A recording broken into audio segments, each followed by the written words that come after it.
Hello, busy professionals, and welcome to the You Deserve a Luxury Vacation podcast. I am so happy because I have a travel vendor here, Sarah, who's going to tell you all about Portugal. Portugal is growing in popularity as a vacation spot in Europe. So before we start it, let's begin.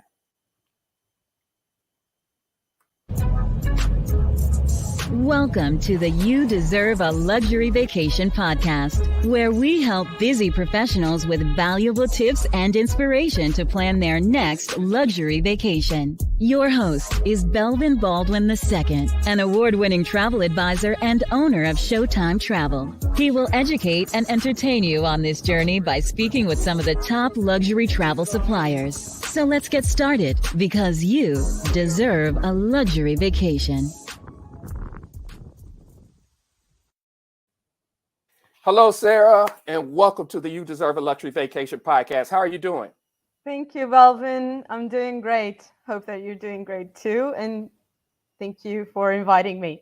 Yes, it's great to have a guest actually in Portugal right now. So I just want to, Portugal is growing in popularity. Tell us a little bit about you and the services that you provide. Sure. So we're DMC, a destination management company based in Lisbon, in Portugal. And we can help you with designing and customizing any trips that you may need for a beautiful country. Great. So it sounds like you designed some of the top vacations. I know that's why we're partnering with you there. And you make sure that everything is kind of personalized to their to the client's needs. Can you kind of give me some examples of unforgettable experiences that clients who visit Portugal have experienced with your company? Sure. So I can give you a few examples. We can give you access to some of the most iconic monuments in Portugal before or after opening hours. So you'll have the monument just for yourselves. Mm-hmm. Actually, we have organized a wedding proposal in one of these monuments, which was really cool. Yeah. Cooking classes with local people. So you'll have access to immersive cultural experiences, pottery workshops, sunset cruises. And this is just to get you start with. So you have a little bit of everything. So it seems like Portugal has the city, the beach, the culture, all of that in one spot there. So when it comes to, let's just say you have that one client who is over the top, we get them from time to time. Can you just give us an example of kind of one of those experiences? Oh, sure. I can tell you that, for example, we managed the trip of Harrison Ford when he came to Portugal. Whoa. And yeah, and we organized the sunset picnic for him in one of the lighthouses just outside of Lisbon, just in private at sunset, which was really beautiful. Okay, that's great. Mm-hmm. So when it comes to Portugal, especially when it comes to the vacation, it's if I'm not mistaken, didn't it win the Destination Leader of the World award there? I think it was in 2019 or 2020. Yes. Is that correct? Okay. 2019. Mm-hmm. Okay, so it's growing and growing. What are some of my clients are usually looking for personal service, especially when they don't really like the cookie cutter. Give me some examples of some personal services that you provide. Sure. Well, first of all, we always work with you, the travel agents, to understand your clients' likes and dislikes, their expectations when traveling to Portugal, to design their experiences. And we're always looking for the most unique and authentic activities to suggest to your guests. Right. So we'll always design the itinerary with you to be the most unique and exclusive for that guest. And we can do different activities. Portugal, I usually say that small things come in small packages, which is the case for Portugal, because it's a very small country. You can cross it north to south by car in about 9 hours, east to west in 4 hours. That's how small it is. Plus the islands, of course. But there's so many different things to do and to see that can be adapted to different types of travelers, that it's easy to create a unique program. We can, for example, if your clients are interested in wine, take them to the most exclusive winery in the Douro Valley to meet the winemaker and have lunch in the Okay. winery, and then return to their hotel by private boat, for example. Um, you can do a visit of Lisbon with a specialist in glazed tiles, and then paint your own tiles. And this, Mm, for example, is also a cool experience to do with kids if you have families, because okay. kids, of course, they can paint their tiles too. And then you can bring them home as a memory from your trip to Portugal. Okay. Great, great. And that's exciting because you were hearing about Portugal, especially it seems like especially from the east coast of America. It's Uh-huh. not a far flight at all. So but what are some of the top cities? We know of pretty much of Lisbon, Porto. So name some of the cities and what are they known for? Sure. So just outside of Lisbon, about 40 minutes north of Lisbon, you have the city of Sintra, Hmm. which is known for the beautiful palaces. It was a summer residence for the Portuguese royals. So you have a Okay. lot of royal and noble palaces to visit there. One of them you can visit in exclusive, as I was telling you. Then, if you start going up the coastline, you have Abidos, which is a beautiful medieval town built within the walls. You have two UNESCO monasteries. You have Coimbra, where we have one of the oldest universities in Europe that has the most amazingly beautiful library that you should visit. Then, before arriving in Porto, there's a city called Aveiro. I'm sorry, but the Portuguese names are hard to pronounce. That's fine. That's fine. Uh, Your Portuguese is better than my English, so yeah. So Aveiro is known for its canals. Many people even say or compare it to Venice. It's not Mhm. the same. Of course, Okay. it's a lot smaller. Right. But not only you have that, but you have one of the best porcelain factories in Portugal that you can visit, and you can see the ladies hand painting the porcelain. Then north of Porto, you have Braga and Guimarães, which are also World Heritage Sites by UNESCO. You have the beautiful Douro Valley. And if you go down south, the south is a little bit more sparsely populated, so there aren't a lot of big cities there. But you have Évora, for example, which is also World Heritage by UNESCO, where you have um, prehistoric megaliths, you have Roman temples, 16th century churches. So there's Okay. a big period in our history that you can cover. Then, of course, we have the beautiful Algarve that many people connect to the beaches, which is correct because it's where we have the best beaches, the nicest weather. But Mm. there's a lot of interesting experiences that you can do there. Did you know that this is the only place in the world where you can slide between two countries? There's, No, I didn't yeah. know. Now that's an experience that I like to hear. Yeah, so you start in Spain and then you Uh, slide across a river that does the border between Spain and Portugal, and you end in Portugal. oh It's really cool. Yeah. wow. Okay, good. Now that's something different there. It's Yeah. very different. Now, when it comes to you name some of the major cities, and Hmm. I didn't even think about the islands that are out there. So you have the city, the culture, but could you kind of talk about some hidden gems and possibly some islands as well? Sure. So, in terms of islands, we have two archipelagos, two sets of islands. One Okay. is Madeira, that is off the coastline of Morocco and has a more subtropical climate, but is Wow. great for luxury travelers. You have these beautiful quintas. The Mm. quintas are noble properties surrounded usually by a winery or a beautiful garden. In Madeira, you have the gardens, so you'll have the opportunities of staying in one of these beautiful quintas. And nature there is just amazing. Actually, the forest in Madeira is also World Heritage by UNESCO.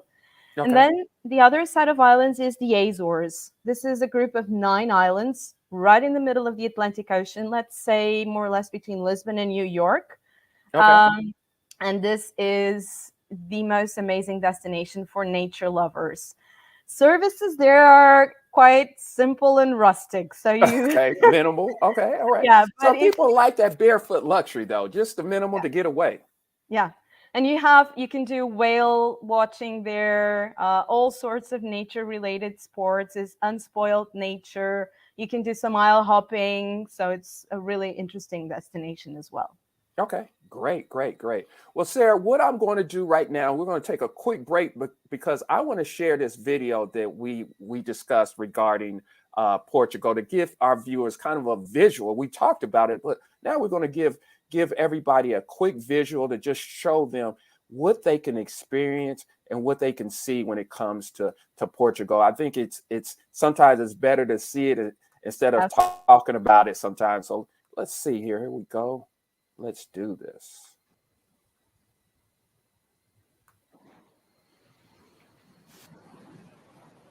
Only you can make all this world seem right. Nur du kannst die Dunkelheit erstrahlen. Solo tú puedes emocionarme, traerme ese color.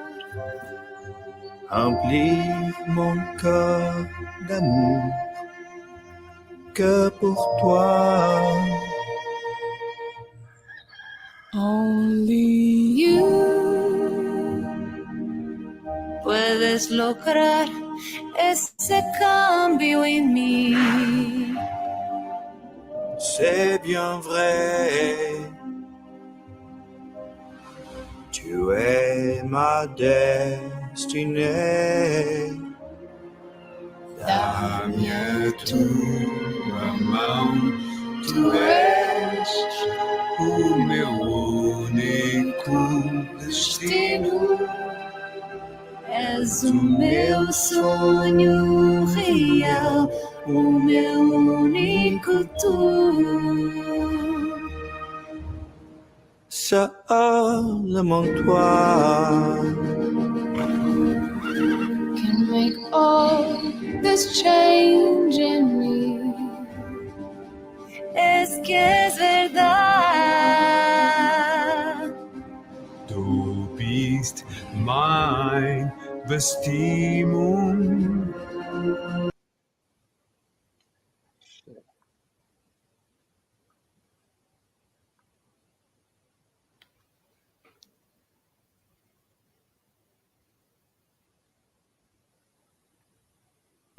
My one and only you. Visit our sea, our sun, our heritage, and our culture. Only you can continue to make us the best destination in the world. Visit Portugal. There we are. So I excuse me for breaking in too quick on that one, but sometimes it happens in a show. So let me get this. So I think that shows a little bit about especially visuals when it comes to Portugal. Tell me a little bit what did we see in that video? I think we saw some whale watching. We saw yeah. Well, yeah. Well, we saw a little bit of everything. Yes. You saw some of the cities like Lisbon and Porto. You saw some of our coastline. Portugal is becoming more and more famous due to the records that have been broken in the biggest the biggest wave surfed in the world. 100 feet waves. Yeah. So that's why I saw those surfers there. It's great for surfing. Yeah. All right. Got it. Yeah. You saw some of the islands, those beautiful green, lush vegetation images that you saw are from the Portuguese islands. Yeah. So you saw a little bit of everything. Okay. Well, great. I mean, that's what I liked about it because it showed the diverse landscape, but also the diverse people, and that is something I really enjoy too. The diversity of all the different type of people there. So let's give it an example now. We have Americans. They usually have what we call PTO, that's paid time off.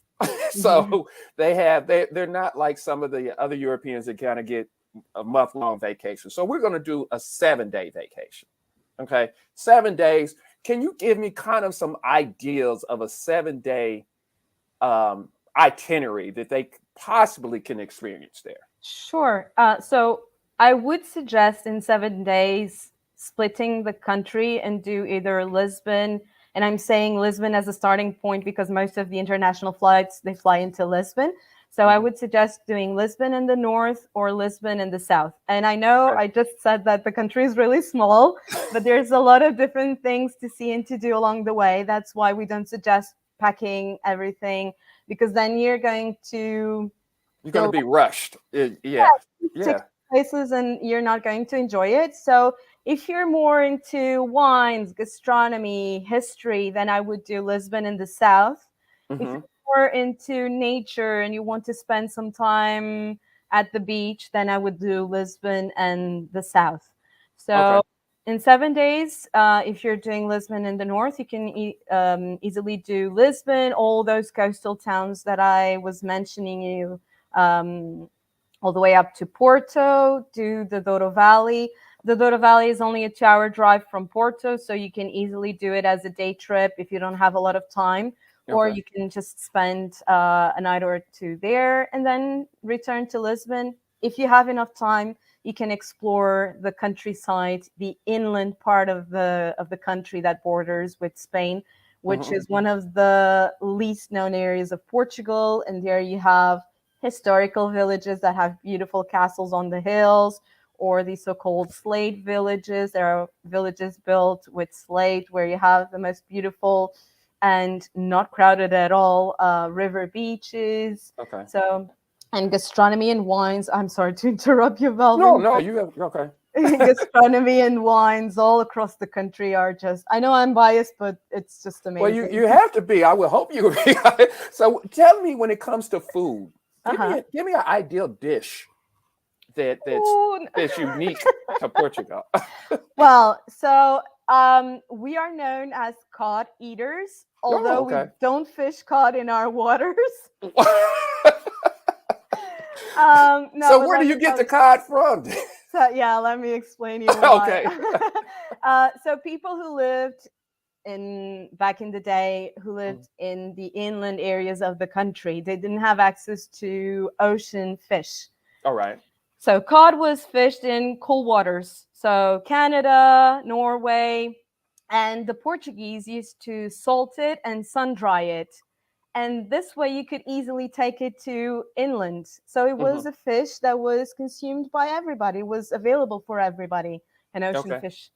And we have, well, some people say 365 different recipes. Some people say there's more than 1,000 different recipes. The truth is that we have a lot of codfish recipes. Okay, great. Now, it seems that fish is a part of a lot of your your recipes. Any other type of fish that you all deal with? Yes. Or eat? So, well, fish is mostly consumed along the coastline. Then inland is a little bit more meat. In terms of fish, there's one particular fish, which is the sardines, that play a very important role during. Yeah. So they say that you should only eat sardines opposed to oysters in the months with no R. So May, June, July, and August. Okay. June and July are also the months for the popular festivities in Portugal. So it's the big festivities in Lisbon and Porto. And when you're outside, you can just smell the sardines being grilled outside, and you can eat them over a slice of bread with a nice glass of red wine, which is really nice. Okay. Great. That's something. So inland, what type of, we talked about fish. What type of dishes can we find inland? So in northern Portugal, we have beef, and we have a local breed of cows there that have this very tender, delicious beef. Then if you go to the mountains just south of the Douro Valley, we have kid. And usually you bake it in the wood ovens, and that gives a really nice taste to the meat. All right. And then if you go south to the Alentejo region, which is the region between Lisbon and the Algarve, we have the so-called black pigs. Okay. They're actually black. They are only fed with acorn, and the meat is quite tender and delicious as well. Okay, great, great. That's all good to know. Now, when it comes to people visiting, the seasons, how is the weather? Is there a particular time to visit Portugal, or is it year round? Could you Hmm. give us a little idea of the seasonality? Of course. So along the coastline, the weather is always quite mild. Okay. And the same applies to the islands, especially Madeira, which, as I told you, has a subtropical climate. Hmm. Well, in the Azores, you can get the four seasons in one day, no matter if it is summer or winter. So, Okay. Okay. um, the only part that we wouldn't suggest during the winter, and that would be from late November till early April, is the inland part of the country where we have a more continental climate, meaning that the summers are really hot and the winters are really cold. Okay. So you're saying north of Lisbon All all the or area that inland? borders Spain Okay. mostly. All right. Got it. Got it. But if I wanted to visit, let's just say February, could I still enjoy the beach in the summer? Or is it No, okay? no. Got it. All right. So to go to the beach, I would suggest you come between late May and late October. All right. Got it. Other than that, the weather is nice. We don't have a lot of rain, and Portugal is one of the countries in Europe with more sun hours. Hmm. So you would still have nice weather. It may rain occasionally, of course, but it's not usually heavy showers. Okay. So you can easily appreciate. I would suggest, if you come in the winter months, doing more city visits. All right. Got it. Got it. Any snow? Yes, in the Okay. mountains. In the Not mountain. enough to ski, though. Okay. Got it. Got it. So you have a little bit of everything. I like that. So it's really it's it all depends on what time you want to visit, but you can experience everything. So it seems like you can Yes. also almost get all four seasons there. Yes, Okay. absolutely. Great. Great. Great. Now we're coming close to the end, but I just want to give an idea of our partnership. Can you kind of, I know you explained it a little bit, but you know, what's the importance of working with a travel advisor? Oh, that's really important because, first of all, um, between you and the client, you know the client, Hmm. and you can always suggest the best experiences, the best times because you already know us. So we have this contact, and you will be a single point of contact for your guests.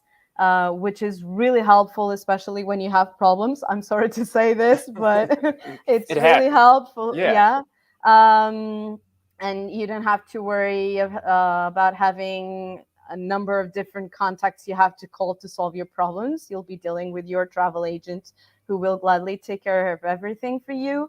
And then on our side, our connection with the travel agents is also really nice because not only we can pass you along some of this knowledge, but also we work together again as a direct contact point. So we learn about your clients through you, and of course you have a more direct contact with your clients, so you know them a lot better than we do. And this allows us to suggest the best experiences possible for your guests.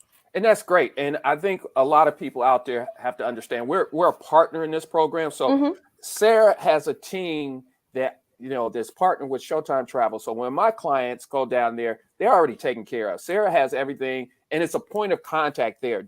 We never hope anything happens, but you don't have to worry about calling back here or anything else. We have the contacts right there in Portugal. So if you're going from city to city or anything, you have a point of contact. And not only that, I always say you're traveling alone, but you're not alone because we always have local representation there representing Showtime Travel. And Sarah's my local representation in Portugal. So you're going to be taken care of. With that being said, we're going to give away a freebie. So Sarah and I work together on some unique experiences. So I'm going to give that link in the comment section below. So you click on that link and you're going to get some unique experiences regarding Portugal that you may not know about. And that will help us in designing that vacation of Portugal for you because it is growing and so in popularity. I just actually went to a travel expo and it's a Black travel expat that's actually just staying in Portugal right now. So it's a lot of American expats that are living in Portugal there. Is it compared to the US dollar? How's the cost of living? That's what, because I see so many people traveling there. So despite the dollar being lower than the euro right now, the cost of living in Portugal when compared to the US is really affordable. You can easily live in Portugal, of course, not in the big cities, but you can easily live in Portugal with less than 2,000 euros a month. Yeah. That's great. That's great. So with that being said, we're going to give you a link that you can click on and get all the unique experiences. We're going to provide that link in the comments, so be looking out for that. Sarah, is there, I'll talk a lot and everything. I just want to, before we close out, were there any other experiences or something that I may have forgot to ask that you want to provide to our listeners? Well, there's so many experiences. I'm just thinking that, for example, I was working with a travel agent on a trip, and according to the profile that she gave me of her clients, I suggested a private hot air balloon flight and the pottery workshop in the Alentejo, which are two unique experiences and really nice. And then we had a call with a guest, and he says, "You're never gonna believe this. I proposed to my wife on a hot air balloon." And wow. She used to do pottery when she was little, and she's been talking over and over about going back to it. So this is just perfect. Yeah. And this is the beautiful thing of us being connected to you, Belvin, because you have this knowledge of your clients and you can pass along this information, which will allow us to create these really unique experiences. Well, I'm so excited because I get the request for Portugal, and people are looking for the new place in Europe, and I've always told them about the growing popularity of Portugal. And I know it has to be great because not only people visiting there, they're living there. So I just want to make sure that people know about Portugal and know that we have a team together that can provide a personal, customized experience for them. So I want to thank you, Sarah, for taking the time out of your busy schedule to actually talk to us from Portugal. What city are you in, or what area? I'm in Lisbon. You're in Lisbon. So yes. Wow. So speaking to us here in the U.S., I am so glad you took out the time, and we look forward to working with all the busy professionals out there. Just make sure that you contact us. You can visit Showtime Travel. You can visit ShowtimeTravel.com and just click on the